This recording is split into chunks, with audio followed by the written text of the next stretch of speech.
హనుమకొండ జిల్లాలో నాయని రాజేందర్ రెడ్డికి మాజీ ఎమ్మెల్యే వినయ్ భాస్కర్ సవాల్ విసిరారు. దమ్ముంటే గన్ మ్యాన్లు లేకుండా బస్టాండ్కు రావాలన్నారు. ఎమ్మెల్యే స్థాయిలో ఉండి ఇష్టానుసారంగా మాట్లాడితే ప్రజలు ఊరుకోరని మండిపడ్డారు.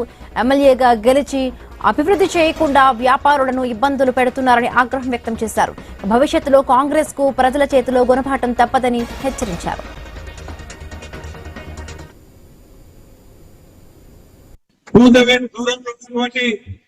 నీ గవర్నమెంట్ నుంచి నువ్వు ఒక 5 నిమిషాలు నీ బస్ స్టాండ్ కాడికి రా.